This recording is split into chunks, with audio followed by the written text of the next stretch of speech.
और मुंगेली से खबर है, जहां पत्नी से प्रताड़ित पति ने इच्छा मृत्यु की मांग की है। कलेक्टर जनदर्शन में इच्छा मृत्यु की गुहार लगाई। ससुराल वालों पर प्रताड़ित करने का आरोप लगाया है पति ने। पति बोला कि 4 साल से वो मानसिक और शारीरिक प्रताड़ना झेल रहा है। थाना और परिवार परामर्श केंद्र पर भी पक्षपात का आरोप लगाया। पति प्रवीण सिंह राजपूत ने कहा है कि अगर न्याय नहीं मिल सकता तो मौत की इजाजत दे दी जाए। कलेक्टर कुंदन कुमार ने कहा है कि मामला फैमिली काउंसलिंग के लिए रेफर किया गया है।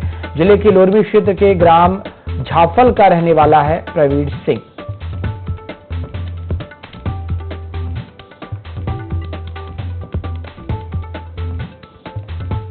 पंप ऑपरेटर था लोरमी का, उसने आवेदन दिया है। मैंने और पुलिस अधीक्षक महोदय ने उसको सुना है और आपस का मामला है, उसको फैमिली काउंसलिंग में हमने रेफर किया है। और दोबारा फिर अगर उसमें कुछ समस्या का समाधान नहीं होता फिर दोबारा आएंगे, फिर सुनेंगे। बीती रात धर्मजयगढ़ ब्लॉक के ग्राम पंचायत पुसुल्दा में जंगली हाथियों के समूह ने एक शासकीय स्कूल के किचन शेड को क्षतिग्रस्त कर दिया।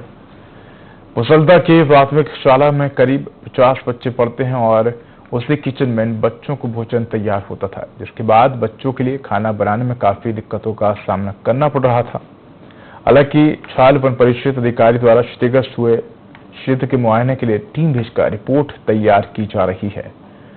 तो खबर आपको रायगढ़ के धर्मजयगढ़ से बता रहे हैं, जहां बीती रात धर्मजयगढ़ ब्लॉक की ग्राम पंचायत पुसुल्दा में जंगली हाथियों के समूह ने एक शासकीय स्कूल के किचन शेड को क्षतिग्रस्त कर दिया। पुसुल्दा के प्राथमिक शाला में करीब 50 बच्चे पढ़ते हैं और इसी किचन में इन बच्चों का भोजन भी तैयार होता था, जिसके बाद बच्चों के लिए खाना बनाने में काफी दिक्कतों का सामना करना पड़ रहा है। हालांकि छाल वन परिषद अधिकारी द्वारा क्षतिग्रस्त हुए क्षेत्र के मुआयने के लिए टीम भेजकर रिपोर्ट तैयार की जा रही है। 5 हाथी आया था और हमारे किचन को तोड़ दिया है और 50 जन लड़की बच्चे हैं, तो हमको खाना बनाने में बहुत दिक्कत आती है। तो हमको किचन बना के नहीं देगा तो हम कैसे खाना बनाएंगे। तो खबर आपको बिलासपुर से बता रहे हैं, जहां पटवारी सस्पेंड हुआ है। वन भूमि की अवैध तरीके से बिक्री करने पर कार्रवाई हुई थी। तो जांच में शिकायत की पुष्टि हुई है। ग्राम तेंदुआ में अवैध तरीके से बिक्री की जाई थी। कोटा एसडीएम ने कार्रवाई की है। सस्पेंड पटवारी के अन्य शासकीय कार्यों की जांच करने का एसडीएम ने आदेश दिया है। तो ये बड़ी खबर आपको बता रहे हैं बिलासपुर से, जब पटवारी सस्पेंड हुआ है और वन भूमि की अवैध तरीके से बिक्री करने पर कार्रवाई हुई है। तो जांच में शिकायत की पुष्टि हुई है। ग्राम तेंदुआ में अवैध तरीके से बिक्री की गई थी। कोटा एसडीएम ने कार्रवाई की है। सस्पेंड पटवारी के अन्य शासकीय कार्यों की जांच करने का एसडीएम ने आदेश दिया है। तो बड़ी खबर आपको बता रहे हैं बिलासपुर से, जहां वन भूमि के अवैध तरीके से बिक्री करने पर पटवारी पर कार्रवाई हुई है। तो कोटा एसडीएम ने यह कार्रवाई की है। सस्पेंड पटवारी के अन्य शासकीय कार्यों की जांच करने का एसडीएम ने आदेश दिया है। तो इसी पर अधिक जानकारी के लिए हमारे साथ सहयोगी सुधीर जुड़ गए हैं। सुधीर, पटवारी रेवती रमन को सस्पेंड किया गया है, क्या पूरी जानकारी है और आखिर क्यों ये कार्रवाई की गई है?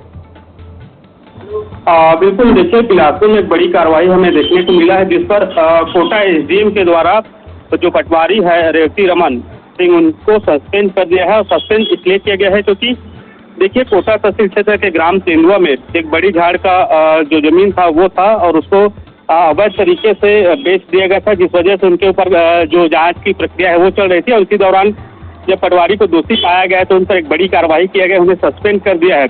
देखिए, सस्पेंड करने के बाद से लगातार एसडीएम के द्वारा क्या और जो कदम है वो उठाया गया है, क्योंकि उनके रहते हुए वहाँ जिस तरह से शासकीय कार्य किए गए हैं उनको भी निगरानी करने के लिए जो तहसीलदार है उन्हें निर्देशित किया गया है और उनके द्वारा भी जो जांच की प्रक्रिया है वो तैयारी की जा रही है। अगर इस पर भी कोई उचित, अगर इनके द्वारा कोई गलत कार्य किए जाने पर अगर पाए जाते हैं, ऐसे में तो उन पर एक बड़ी कार्रवाई और भी हो सकती है। तो जांच की प्रक्रिया भी चल रही है। जो पटवारी उन्हें फिलहाल सस्पेंड कर दिया गया है। जी, धन्यवाद सुधीर तमाम जानकारी के लिए।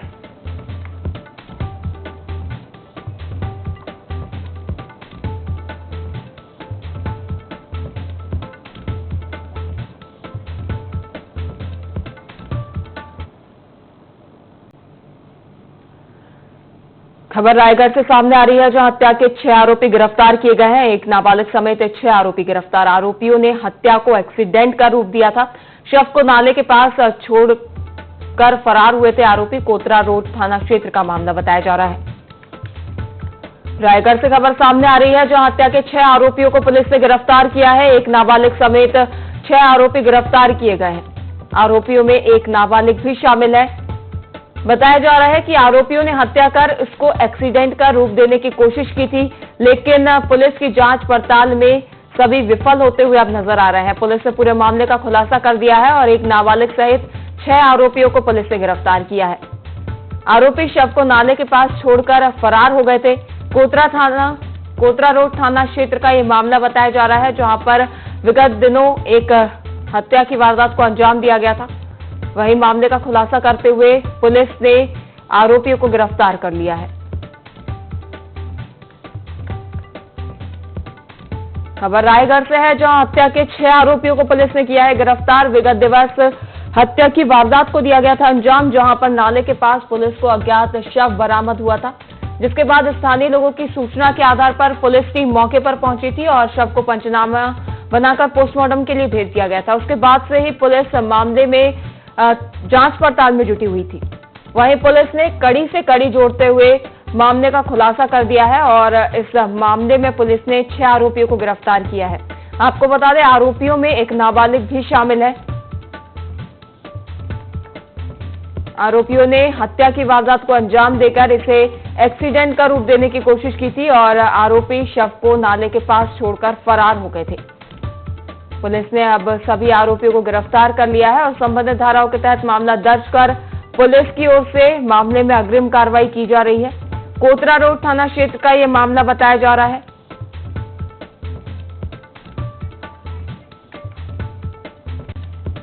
वहीं इस पर अधिक जानकारी के सहयोगी महेंद्र हमारे साथ फोन लाइन पर जुड़ गए हैं।